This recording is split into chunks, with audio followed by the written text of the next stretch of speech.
Mr. President, do you feel that with this year's arrest of General Ratko Mladic that we have passed a milestone in the region of the Western Balkans? Do you think that this actually means that the region can now look forward rather than backwards? It's very important for reconciliation to punish war criminals. One of major suspects is Ratko Mladic, and now he will be prosecuted before the ICTY. But he's not the only one. No peace without justice. So that means that we have to be prepared to punish anyone who performs war crime, all war criminals on all sides. That is the main principle, because without equal treatment of all war criminals, there will be no sense of justice and reconciliation. Do you feel that the justice at the Hague Tribunal can ever be acceptable to all sides in the Western Balkans? If you analyze what's written in different countries of the region about the ICTY, it looks that in all countries the ICTY is not considered as just one. But reality is different. They have their criteria. No one is always happy. But definitely the Hague turned the attitude of the justice, in spite of all the weaknesses we can advocate.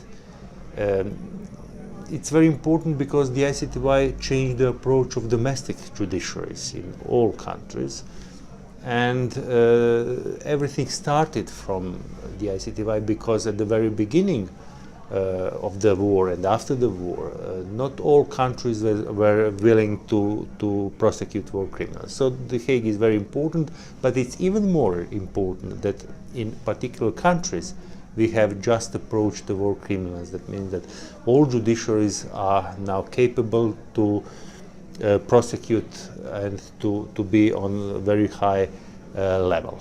Today, Croatia has signed the accession treaty to join the EU, and there's a possibility that next year the candidate status of Serbia could also be confirmed. Do you feel that these developments mean that the region has now become more integrated? There is some kind of new integration. No one is thinking to rebuild the former Yugoslavia. That's not possible after all what happened. But we have to join all of newborn countries after Yugoslavia in Europe. And that's very important because my policy and policy of my country, I hope policy of all leaders in the region, is to build area of peace, stability, security and cooperation. And that's very important not only for us but for Europe as well. There still remain many issues of disagreement between countries in the Balkans on issues such as property, waterways, banks, etc. Do you feel that now that they have been able to deal with the major issues, the war crime issues, that these less high-profile issues will be easier to resolve amongst the countries concerned? Definitely that contributes a new atmosphere, but more decisive is capability of leaders in the region to understand that different approach, not war, not Cold War, is way how to build the relations in the region. So I think now, starting from a year or two ago, we have a new approach. Definitely we started to discuss all those very complicated issues, missing persons, borders, economical issues, succession of former Yugoslavia. So they are really very hard topics, and but we have to start to resolve them. And the first step is always the hardest one, and we already did the first step. Now we have to continue.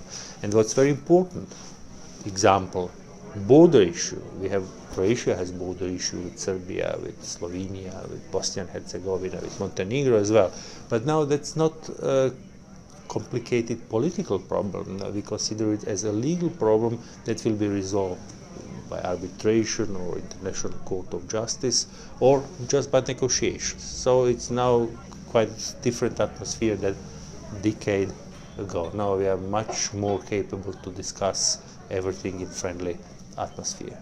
And you mentioned economic issues there. Do you feel that with Serbia potentially joining the EU in the near future, Croatia definitely joining the EU in the near future, and Slovenia already there, do you feel that pulling together can make Southeast Europe's economy become more of a powerhouse now that it is more integrated?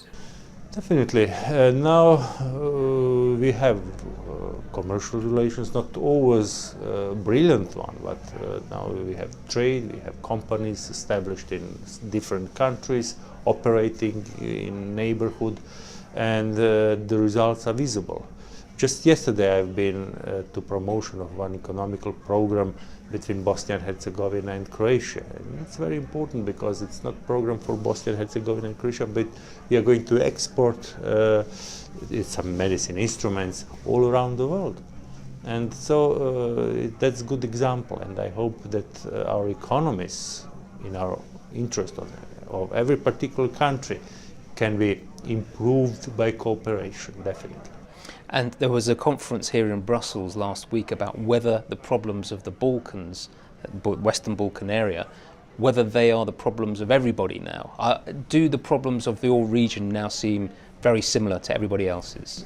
Definitely, economical problems are more or less same in whole Europe.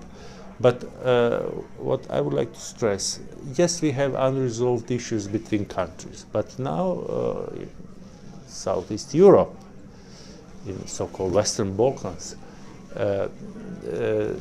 definitely much more intensive problems are inside the countries than between the countries. Look at Bosnia and Herzegovina, relations between Serbia and Kosovo, they are two different countries, but with very significant political differences. And now there is good atmosphere to resolve all this problem, and now it's due time to start to build new relation, and I think now it's a specific responsibility of the leaders in the region, because this generation of politicians should not leave those problems to the next generation.